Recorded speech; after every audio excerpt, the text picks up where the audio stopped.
Bonjour à tous, je suis Pierre Paya. Alors aujourd'hui, comme vous pouvez le constater, on va parler focal et en particulier du tout nouveau casque fermé que je viens de recevoir là, il y a quelques jours, l'Elegia, qui est ici.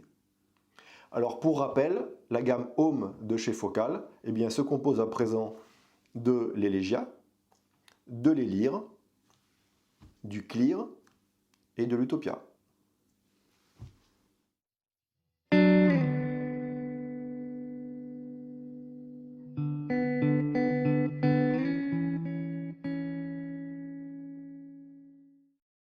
Voici l'étui dans lequel s'est livré l'Elegia. Donc c'est un étui en tissu en fait, mais rigide.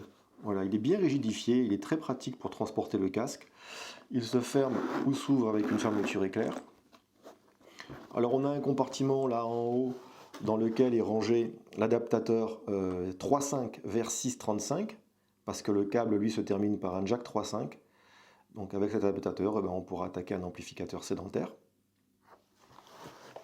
Ici au centre, on voit le câble qui fait d'origine 1,20 m de long,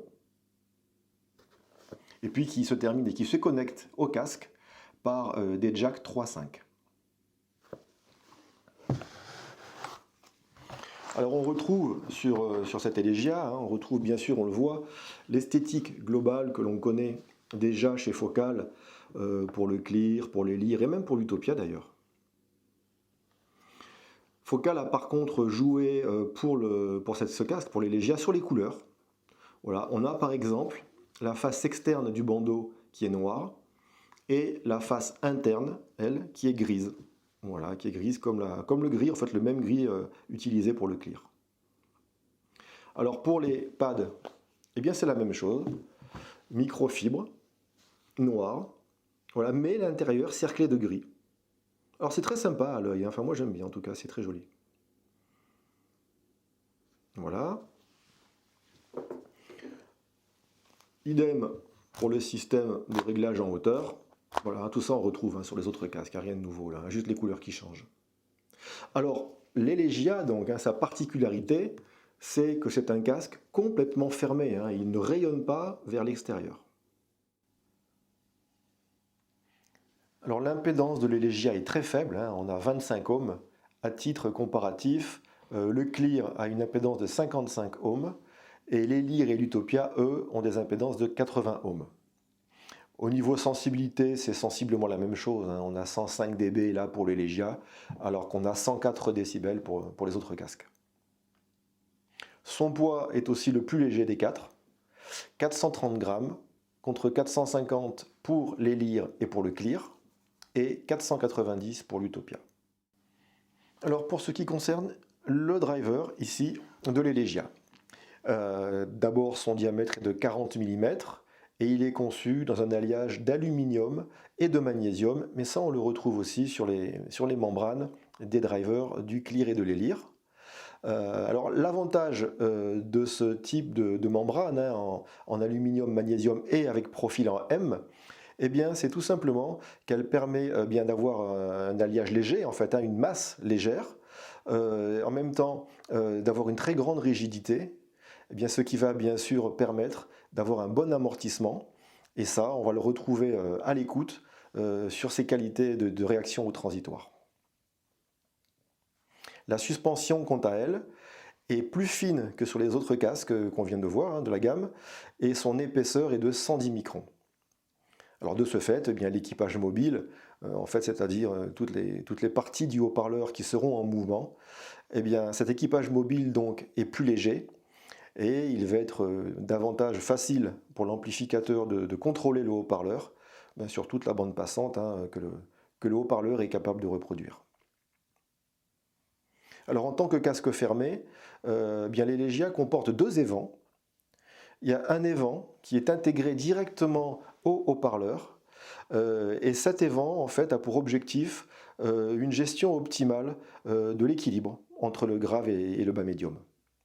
Et puis il y a aussi un second évent qui est situé à l'arrière de l'écouteur, et cet évent, lui, il va récupérer les ondes arrière venant du centre du moteur, Et puis il va éviter ainsi bien les compressions de signal qui pourraient diminuer, voire restreindre hein, en quelque sorte l'extension de la bande passante. J'ai écouté l'Elegia avec un ensemble Auris, ensemble composé du convertisseur numérique analogique D1D et de l'amplificateur HA2 SE, bien dont vous savez tous maintenant combien je l'apprécie. Alors j'ai tout d'abord fait tourner cet Elegia tout neuf, hein, je l'ai reçu il y a quelques jours seulement, environ 75 heures en continu, hein, jour et nuit, après sa sortie de boîte et avant de commencer mes écoutes. Alors bien sûr, il lui en faudrait encore au moins autant pour bien faire, mais bon, déjà là, après 75 heures de rodage, je peux vous le présenter sans qu'il soit, entre guillemets, bridé hein, par des membranes complètement neuves et non encore assez assouplies.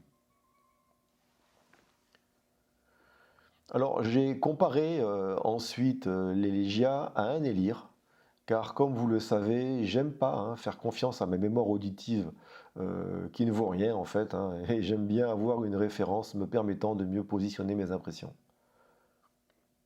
Alors première écoute, une pièce de jazz issue de l'album du saxophoniste Art Pepper. L'album s'appelle Art Pepper Meets the Rhythm Section. Alors, quelles que soient les pistes écoutées, hein, j'ai toujours eu le même sentiment avec l'Elegia, une très grande dynamique et supérieure à celle que me propose l'Elire.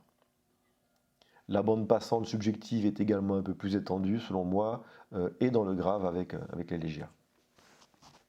Alors, le grave de l'Elegia, donc, eh bien, il est plus riche en harmonique, il est un peu plus plein, il est un peu plus consistant, il est un peu mieux dégraissé d'ailleurs que ne l'est celui de l'Elire. L'aigu de l'Elegia est également un peu plus incisif et précis, mais par contre il n'est pas du tout sec ou acéré, hein, il est très fin et pétillant d'informations. J'ai écouté également quelques pages du clavier bien tempéré de Jean-Sébastien Bach, alors clavier bien tempéré interprété ici au clavecin par Céline Frisch chez le label Alpha. Alors à l'écoute de ce clavecin, avec l'Elegia, j'ai obtenu de très beaux termes et une richesse vraiment chatoyante, hein, la richesse chatoyante vraiment spécifique à l'instrument qu'est le clavecin.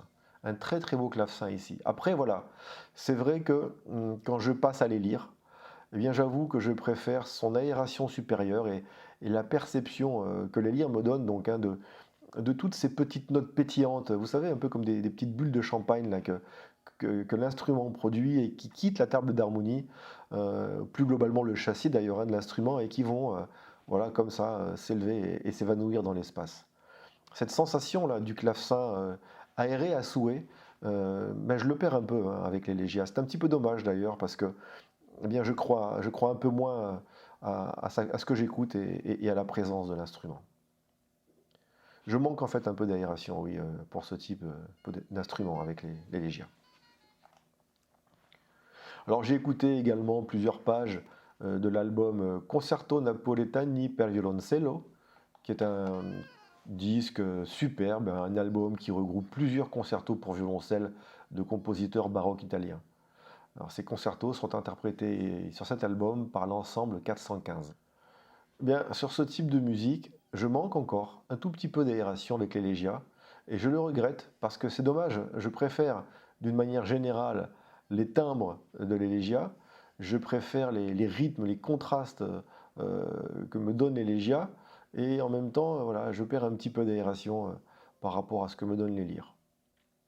L'écoute de l'album d'Alain Taylor, Hotel and Dreamers, me donne là encore des résultats bien différents entre les deux casques.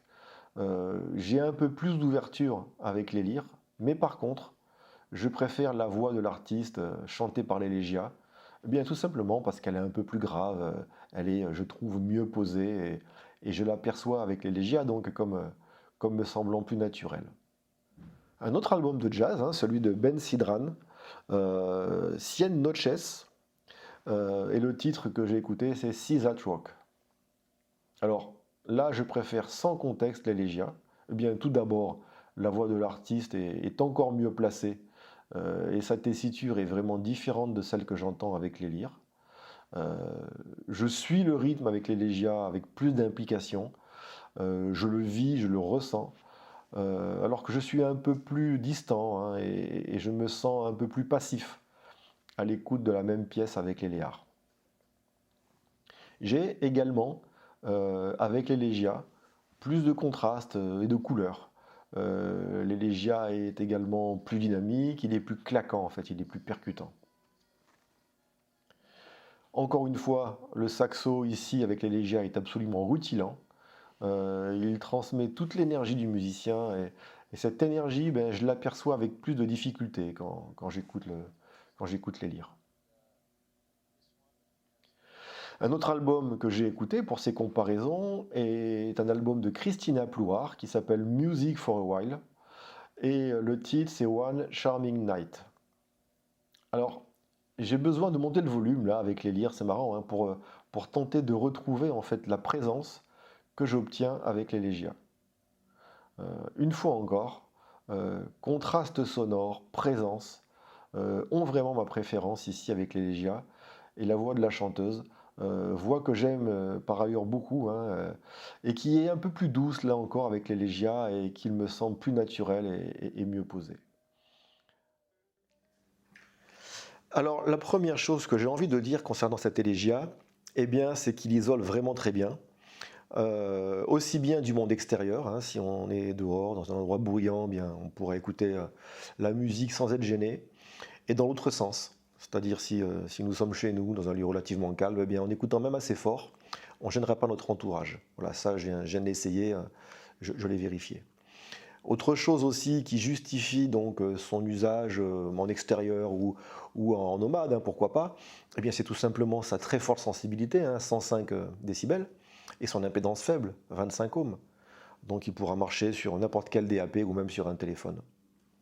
Le confort est également très grand, mais ça c'est le cas des autres casques de la marque. Juste une petite réserve que j'émettrai, ben c'est ce câble qui fait 1,20 m, alors il est très bien en usage extérieur, mais pour chez soi il est trop court. Et il manque un petit peu de souplesse. Voilà. Autrement, pour ce qui concerne l'écoute, bon, on vient de voir ce que j'en dis, hein, mais une chose qui n'engage que moi, hein, et ça prenez-le bien comme ça, hein, je ne le sens pas vraiment idéal pour la musique classique ou pour les musiques baroques, pour les musiques qui, à mon sens, demandent un peu plus d'aération qu'ils n'en donnent. Voilà. Autrement, pour tout ce qui est jazz, musique du monde, rock, tout ce que vous voulez, enfin, mais même des musiques qui sont très énergiques, avec beaucoup d'impact, je le trouve vraiment parfait. Et j'entends pas personnellement de résonance interne ou de problèmes d'ondes stationnaires tels qu'on pourra en trouver chez certains casques fermés.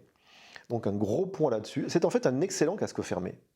Voilà. Et eh bien, en considérant son prix, je trouve qu'il s'intègre parfaitement au sein de la gamme focale. Il a sa particularité sonore et par conséquent, il s'adapte et il vient enrichir en fait cette gamme qui est déjà bien fournie.